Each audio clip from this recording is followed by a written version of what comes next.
talk about suicidal suspects or subjects and the special relationship doctrines. Okay, my name is Anthony Bandiero, bringing the Roadside Chat. This question comes from a chief in New York. I know every situation is different. I appreciate that. That definitely facts change the answer, right? Seems like nationally, actually, best practice indicates that, look, if we have a suicidal person, they're not a danger to other people. They only present a danger to themselves, have barricaded themselves in the room, and so forth. And it also says with no weapons. Actually, probably the opposite. In many cases, they probably do have a weapon, whether it's a knife, gun, and so forth. Based on priority life, we should probably just not force an entry. We should not create a danger, right, by forcing a confrontation. Just so you know, that is where I'm at on these things. I've talked to people at LAPD, LA Sheriff's Department, Las Vegas Metro, some very big agencies that, look at these issues.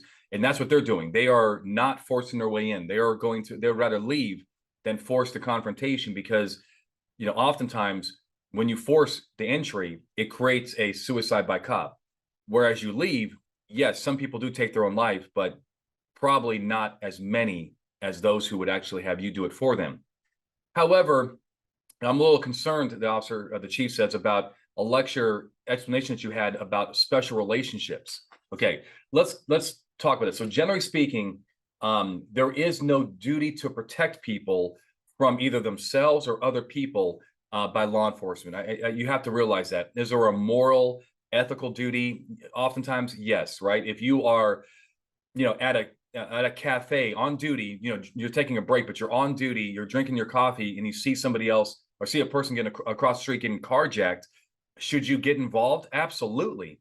Do you have to get involved on threat of civil lawsuit? The answer is no, because there's no special relationship between that person. And the rules have to be that way. Otherwise, you'd be inundated with endless lawsuits about your lack of stellar performance, your negligence, you're getting into an accident on the way to a call. They then sue you because if you would have arrived, you would have been able to help and so forth.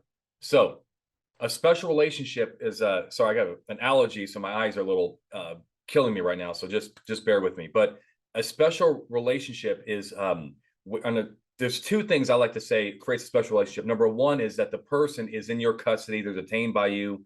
Certainly, if you seize them, you kind of own them temporarily, at least, right? That's pretty easy. That's not what's going on here. Nobody is seized inside the house.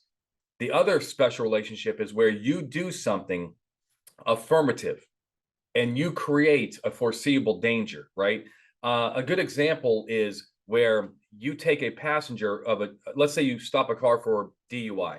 The driver's going to jail. The passenger is highly intoxicated and you're on the highway and the off ramp is like 1,000 feet, and the person says, I'll just walk off the ramp. And you're like, all right, go ahead. And the person stumbles into the highway and gets hit. That most likely, with those bare facts, is a special relationship. You had a legal obligation to ensure that the passenger was safe under these circumstances. Whether or not you still have a special relationship, if you're on a city street and the person's on a sidewalk and you let them go down the street, we have to look at it, right? But the point is that sometimes officers do things that create a danger. I'll give you another example. At Chicago police had the person detained, a female detained, that she got arrested at O'Hare, and they brought her down to the substation. They end up, for disorderly conduct, they end up releasing her like at 2:00 in the morning, and the substation was in a very bad neighborhood. I mean, Chicago, right? Sometimes you got some pretty bad neighborhoods.